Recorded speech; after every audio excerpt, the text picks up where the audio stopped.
¿Qué onda, mi gente? Today I'm going to show you guys my first documentary that I am actually proud of. And this is about a girl from the same hometown where I'm from. She is like the #1 MMA fighter in her weight in Latin America. So I'm super pumped to show you guys. So let's jump right into it. Cuando amas algo y te gusta y estás aprendiendo y no es difícil, a pesar de que sí lo es, no lo es, ¿sabes cómo? Porque lo estás disfrutando, porque quieres más, porque aprendes más. Entonces no, sinceramente no es complicado para mí, no fue complicado para mí.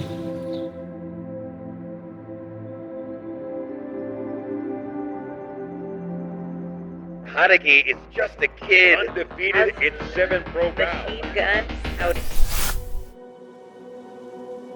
Cuando tuve mi primer pelea, ellos ahí estuvieron presentes, me hicieron un ceviche, me festejaron y eso me motivó más, porque ellos estaban orgullosos de mi victoria. Fue mi primer pelea y la había ganado por nocaut técnico. ¡Tía, ya! ¿Dónde?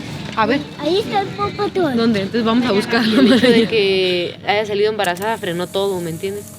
Pero no fue como, oh, no estoy embarazada, qué mala idea.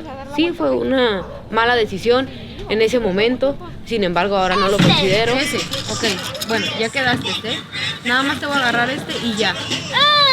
El hecho de que no pudiera entrenar, el hecho de que no pudiera ir al gimnasio, el hecho de que tenía que frenar por completo, eso sí me hacía sentir triste, me hacía sentir deprimida.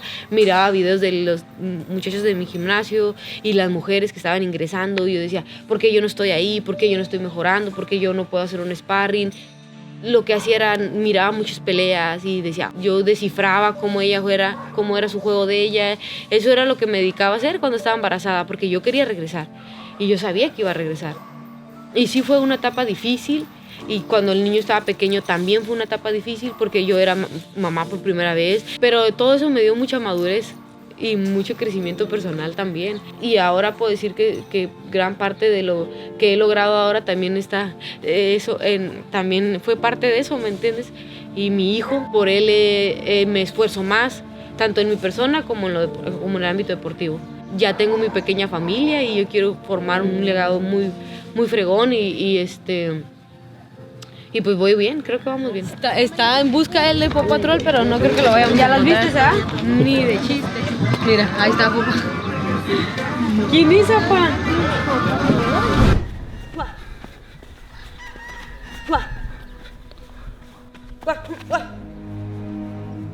Quiero llegar a ser una gran persona en este ámbito y mi hijo esté bien orgulloso de mí, entonces yo creo que yo puedo ser campeona de UFC.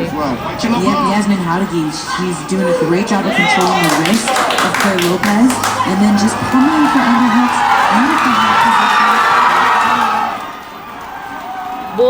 Voy sobre la marcha y creo que voy bien. Creo que voy muy bien.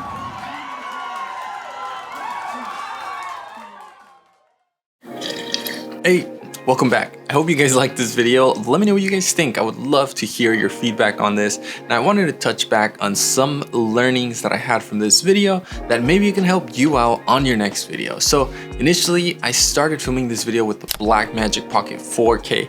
This was like the first time I was actually going to use the camera and actually use the audio recording features from it. Now, I believe it had a mini XLR input, and it does have the 3.5 jack for shotgun mic that we use for run and gun, right? Like the Rode mics. So I went with that mic and I was having the hardest time to actually get the camera to use the mic because it has a left input and a right input, and it does not. I don't even know what I did. I had to click so many buttons for it to finally go through, but I was stressing out at the moment and I couldn't do it, so I pulled out my A7 III and just started recording with that camera.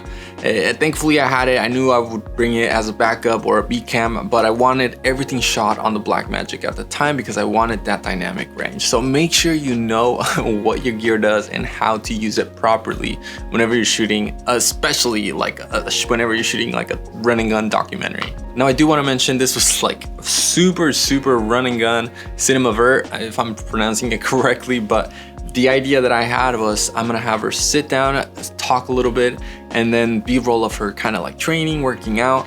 And that was basically all I had in mind. I didn't know what this would turn into, but when we sat down and started talking, she was expressing her story of how she had her child when she was about, I believe, 17, 18. She got pregnant. So I thought, wow, that's very powerful. I knew I needed some footage of her with her child. And I told her this, and she even offered, let's go to a little pop-up swap meet that happens every weekend, and I was gonna take my son either way. You can just follow me, and if you want to film that. And I was like, man, this is perfect. So we headed on to that. When I was actually filming her and her son at this little pop-up swap meet, I realized that I would cut at certain parts where I missed the shot. And the biggest takeaway from here is keep rolling no matter what.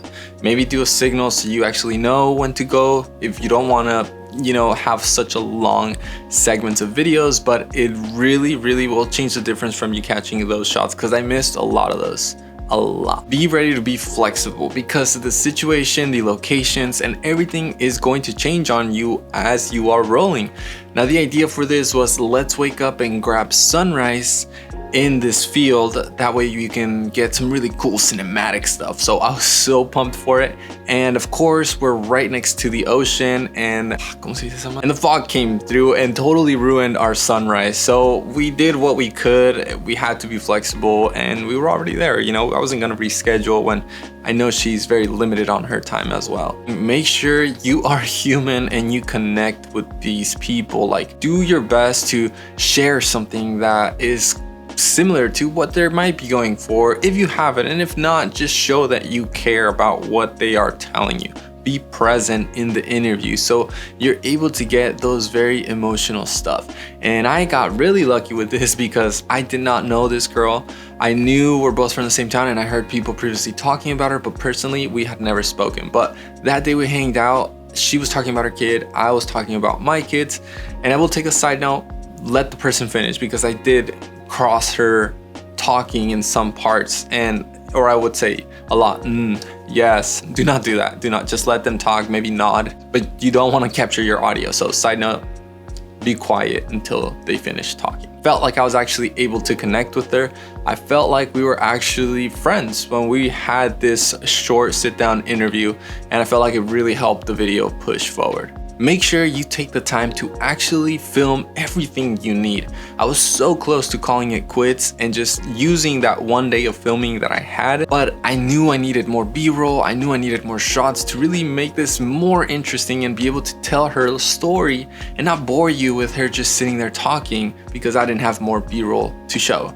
So I told her I feel like this needs another day of filming, maybe at the gym where you train, something interesting, relatable to your story, and she was very down. It took us like maybe 6 months to set the next day, but we pulled through, we got it done, and I feel like that really brought the video to life, especially because where we were filming, all the people there, like at least half the people there, are in UFC and the rest are in minor leagues, which is insane to me that my camera was able to take me into somewhere where all these amazing athletes train, which is just really cool. And this goes to just reaching out to people who get you places, because I literally just DM'd this person. I did not know her. We had friends in common and stuff, and I had heard her story. So I was just like, hey, I heard about your story. I'm from the same town that you are, and I would love to have some time to film you and hear about your story so we could create something really cool that can show that. And she was so down to do it, and it was awesome. Like, I'm so happy that I took that leap. I don't know if this will get me anywhere. At the very least, I have a really cool piece for my portfolio that I'm actually proud of. So that's all I have for you guys today. I hope you guys enjoyed this video. And if you guys want to see more of the sit down kind of overviews of what I'm creating or what I'm doing, let me know. I would really appreciate to hear your feedback. Now, I'll see you guys on the next video.